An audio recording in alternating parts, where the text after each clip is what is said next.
Hi, I'm Dr. Charles Sherwood, and I will be delivering the lectures on this course.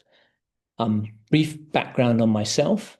Prior to entering academia, I spent 30 years in the private equity industry, where I worked for a firm called Permira that I originally helped co-found. Turning to the course, this is a half-unit course scheduled for the autumn term, that is the run up to Christmas.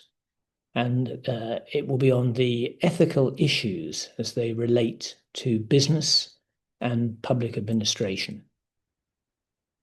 We'll start off at quite a general level, almost slightly abstract, asking the age-old question, what is the moral obligation of management? We'll then extend from that to ask a similar question as it relates to public administrators, civil servants, and also examine the workplace and the case for greater democracy in that workplace. Now, all this is at quite a general level, but in the second half of the term, we will very much change gear and focus in on some really quite specific questions. I think highly relevant questions that rise in most business careers or those in public service. For example, is it wrong to lie on your CV or in contract negotiations?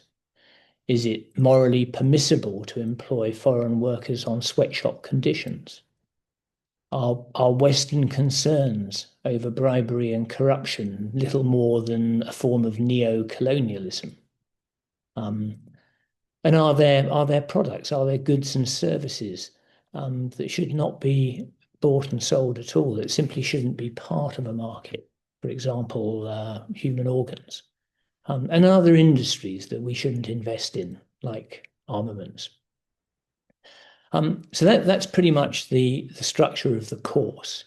In terms of your role in it, you will be asked to produce an essay under exam conditions that will count for 70% of the assessment.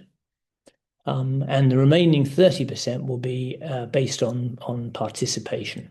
So this is a brief presentation that you'll be asked to make at some stage in the term, regular posts on the class and seminar forums, and verbal participation in class. And this is a course where your participation, your willingness to contribute, is really is an essential part of both the learning process and is reflected in the assessment process too. So I hope that's helpful. I hope that gives you an idea, a feel for the course. If you have other questions, please do feel free to consult the course outline. And I very much hope that it might be of interest to you. All the best. Bye.